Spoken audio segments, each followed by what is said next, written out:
Servus Leute und willkommen zum nächsten Video unseres Enduro-Vergleichstests. Wir haben getestet das Scott Ransom und wie ihr wahrscheinlich schon wisst, das Fahrrad ist ja schon seit 2024 auf dem Markt. Es hat vorne und hinten 170 mm und ist ein astreines Ballergerät. Was genau dahinter steckt, hinter diesem Scott Ransom Enduro-Bike, das erfahrt ihr in diesem Testvideo.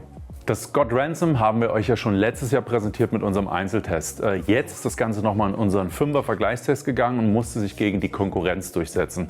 Ob es das geschafft hat, erfahrt ihr natürlich am Ende. Erstmal zu den Details zum Rad. Also wir haben 170 mm an der Front und 170 mm am Heck. Wir sind das Ganze als 29er Aufbau gefahren. Das geht aber natürlich auch als Mallet Bike. Man kann es nämlich einfach über einen Flipchip auf 27,5 am Hinterbau einstellen. Sehr auffällig an dem Fahrrad ist natürlich der versteckte Dämpfer im Rahmen.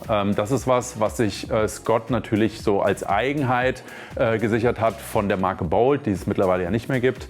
Aber das hat dieses Design einfach übernommen. Das heißt, der Dämpfer ist gekapselt im Hauptrahmen und kann unten an der Unterseite des Unterrohrs per Plastikverschluss oder Plastikkappe aufgemacht werden und da kommt ihr auch an den Dämpfer dran. Aber ist ein ganz cooles Design-Feature und macht das Scott auf jeden Fall auch einzigartig.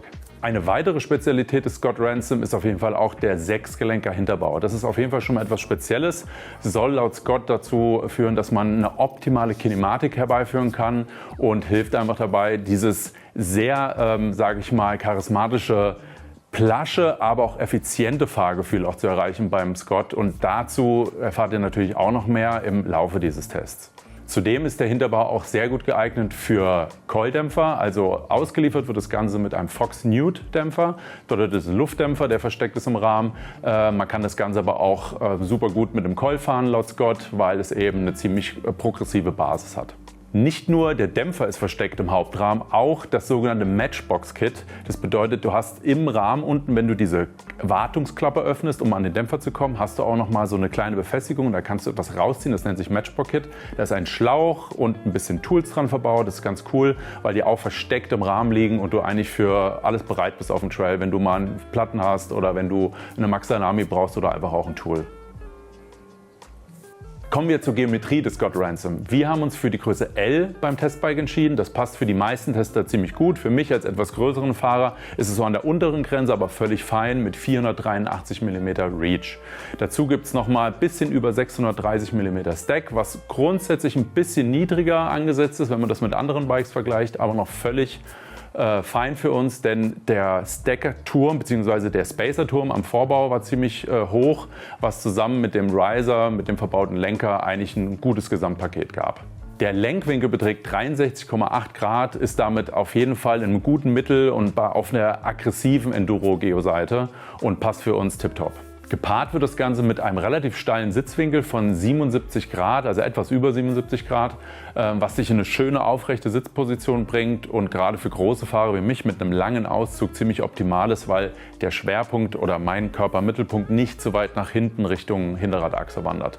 Also zusammenfassend gibt das Ganze eine ausgewogene Balance aus Stabilität und Agilität beim Ransom.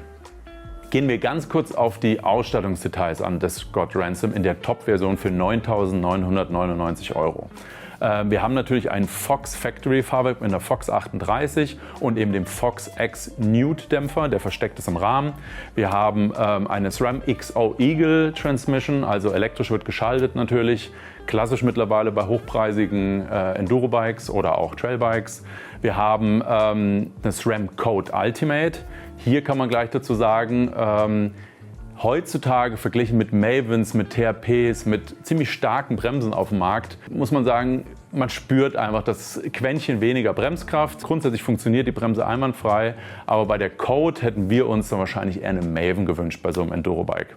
Zusammen mit einem One-Piece Carbon Cockpit beträgt das Gewicht des Scott Ransom 15,7 Kilogramm, die habe ich selbst gewogen und befindet sich damit auf jeden Fall im unteren Gewichtsbereich dieses Vergleichstests. Kommen wir zum Fahreindruck des Scott Ransom. Getestet haben wir im Bischofsmais, also im Bikepark Geiskopf. Ihr habt den wahrscheinlich erst in letzter Zeit mitbekommen, weil da die deutsche Enduro-DM stattgefunden hat. Das Coole dort in Bischofsmais ist einfach, wir hatten einige Off-Tracks, also Strecken, die auch bei der DM benutzt werden oder bei alten Rennen auch schon gefahren wurden. Das heißt, ein bisschen Off-Tracks, ein bisschen Loamer plus eben Bikepark-Strecken mit Liftunterstützung. Das war ziemlich cool, weil man sich einfach auf ganz verschiedenem Terrain bewegen kann mit diesen Enduro-Bikes und dafür sind sie auch gemacht. Unterstützt wurden wir bei der ganzen Geschichte von Schwalbe. Die haben uns nämlich mit Reifen ausgestattet. An der Front hatten wir den Magic Mary in Gravity-Karkasse und Supersoft-Mischung. Am Heck hatten wir den Albert, auch in Super Gravity oder Gravity Compound und der Soft-Mischung. Also da war schon mal alles geregelt. Für eventuell schlechtes Wetter waren wir ausgestattet mit Unleashed Schutzblechen, den M02 Schutzblechen. Für den Kontakt zwischen Pedal und Fuß hat uns NC17 unterstützt mit den Sudpin Flatpedalen, die ich vor allem genutzt habe als Flatpedal-Fahrer. Jetzt aber die Fahreindrücke zum Scott Ransom. Also, beim Scott Ransom gilt auf jeden Fall draufsitzen und wohlfühlen. Das war bei allen Testern das Gleiche. Wir haben uns draufgesetzt, wir mussten nicht viel einstellen, wir haben uns sofort wohlgefühlt. Sehr herausgestochen hat auf jeden Fall die Eigenheit, dass das Scott Ransom ein sehr plasches Fahrgefühl gibt, aber auf der anderen Seite auch gleichzeitig ein sehr effizientes Fahrgefühl. Bedeutet, im Uphill tritt sich das Fahrrad super effizient. Man geht richtig schnell den Berg hoch. Dafür braucht man auch gar nicht unbedingt den Tracklock-Bedienhebel. Also das ist diese Dreierkombination am Lenker, wo man einmal die Stütze ausfahren kann, zum anderen den Dämpfer locken kann oder den Dämpfer auf einen Mid-Stroke-Level locken kann. Das heißt, einfach noch ein bisschen mehr Support hat. Diesen musste man eigentlich gar nicht nutzen im Uphill. Dennoch, ich habe ihn ab und zu genutzt und damit geht es einfach noch mal schneller bergauf. Also die Uphill-Wertung beim Scott Ransom ist schon mal hervorragend. Aber wir waren natürlich im Bikepark nicht, um Uphill-Fähigkeiten allein zu testen, sondern vor allem die Downhill-Fähigkeiten herauszufinden. Und da hat das Scott Ransom wirklich brilliert und gerade auf den Loma-Strecken habe ich sehr genossen, dass das Fahrrad super agil war. Ich konnte es von Kurve zu Kurve schmeißen. Man konnte sehr agil und sehr effizient einfach auch mit dem Federweg umgehen. Das ist nirgendwo versagt. Es gibt viel Plattform. Das ist auch etwas, wo es sich wirklich auszeichnet, das Fahrrad, auch im Vergleich zu den anderen Bikes im Test, dass die Plattform einfach konstant da ist und man dagegen drückt und nicht im Federweg versagt. Diese Eigenschaft nutzt du natürlich auch auf richtigen Bikeparkstrecken. Das heißt harte Anlieger, Sprünge, vielleicht auch größere Drops. Da hilft die Plattform einfach, stabil zu bleiben im Rad, die Kontrolle nicht zu verlieren und einfach ein ausgewogenes Fahrgefühl herzustellen. Diese Plattform, von der ich spreche, hilft natürlich auch, dieses effiziente Fahrgefühl hervorzurufen. Aber dieses effiziente Fahrgefühl ist ja wirklich nur eine Seite der Medaille, denn auf der anderen Seite fühlt es sich einfach auch super plush an, das Fahrrad. Das bedeutet, du gehst irgendwo in einen steilen Hang rein, du schredderst über Wurzeln, über Steine und es gibt keinerlei harsches Feedback. Es trackt den Boden enorm gut und gibt dir einfach so ein sattes, wohliges Gripgefühl. Gleichzeitig muss man noch vermerken, das Fahrrad gibt kaum ein Geräusch von sich. Also ich habe es im Test beschrieben als Silent Shredder und das ist es im Endeffekt auch, weil du hörst weder die Kette schlagen, du hörst kein Knarzen aus dem Rahmen oder aus dem Steuerrohrbereich, du hörst einfach gar nichts. Und das ist nämlich auch subjektiv bedingt, also das Fahrgefühl, was du subjektiv durch die Geräuschentwicklung bekommst, ist dadurch halt auch nochmal ein Quäntchen besser als bei den anderen Bikes gewesen. Auch wenn das Scott Ransom super gut den Boden trackt, es geht auch richtig gut in die Luft. Und in Bischofsmais kann man das natürlich hervorragend testen, entweder auf der Jumpline oder unten in dem kleinen Funpark auf den ganzen Tables und Doubles. Und auch dort hat es sich mega wohl gefühlt, ich mich mega wohl gefühlt. Ich springe ja auch ganz gern und das Scott macht das auf jeden Fall alles mit und hat mir da mega viel Spaß gemacht in dem Bereich.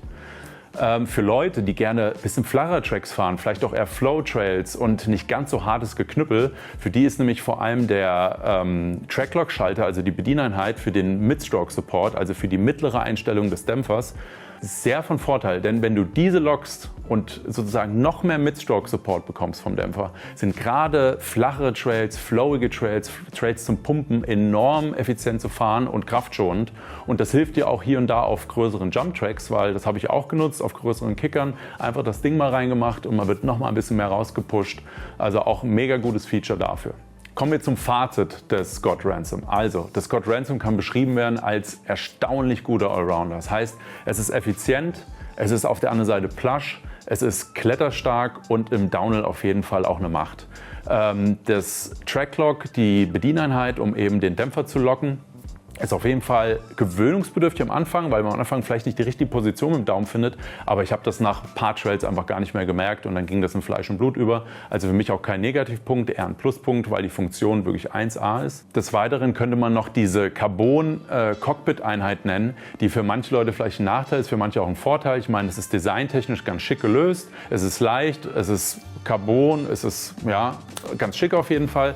Aber auf der anderen Seite, wenn dir das Cockpit nicht passt, kannst du halt auch nichts dran verstellen. Das heißt, du musst es austauschen. Du brauchst einen neuen Vorbau, du brauchst einen anderen Lenker und eventuell noch so eine Abdeckung für den Steuersatz. Grundsätzlich würde ich es aber nicht als negativ bewerten, weil für uns, alle Mann im Testfeld, hat es gepasst, das Cockpit. Summa summarum kann man sagen, dass Scott Ransom macht so gut wie alles richtig.